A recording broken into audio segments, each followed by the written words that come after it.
అంత ప్రజాబలం ఉన్నప్పుడు ప్రస్తుత హైదరాబాద్ స్థానిక ఎన్నికల్లో ఎందుకు బీఆర్ఎస్ పోటీ చేయడం లేదు? హైదరాబాద్ ఎన్నికల్లో అధికార పార్టీ కాంగ్రెస్ అధికారంలోకి రాగానే మన మేయర్ గాని మన దగ్గర ఉన్నటువంటి ఇంకొక 20 మంది కార్పొరేటర్లు అధికార కాంగ్రెస్ పార్టీలోకి వెళ్ళినటువంటి సందర్భంలో ఇప్పుడు అవసరం పోటీ చేసి మనము ఖచ్చితంగా గెలిచేటువంటి పరిస్థితుల్లో లేనప్పుడు పోటీ ఎందుకు? అట్లనప్పుడు మరి ఎమ్మెల్సీ ఎన్నికలు పట్టభద్రులైనా టీచర్ ఎమ్మెల్సీ అయినా రెండిట్లో పోటీ చేయలేదు, అప్పుడు కూడా ఓడిపోతామనే భయంతో.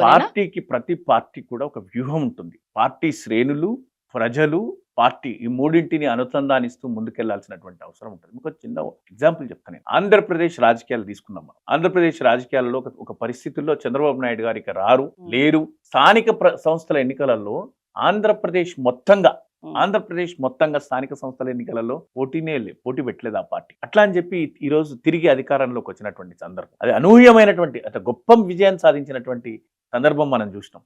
రాజకీయ పార్టీలు వాళ్ళ ఎత్తుగడుల్లో ఎప్పటికప్పుడు అపోజిషన్ వాళ్ళని చూస్తూ లేకపోతే ఆ పరిస్థితులకు అనుగుణంగా ముందుకెళ్తుంటాయి. అందులో భాగంగా అట్లా చూడాలి. కానీ పార్టీ నిలబెట్టలేదంటే ఇంకా రేపు కలబడకపోతే తలపడదని, పోటీలోనే ఉండదని అనుకోవడానికి అవకాశం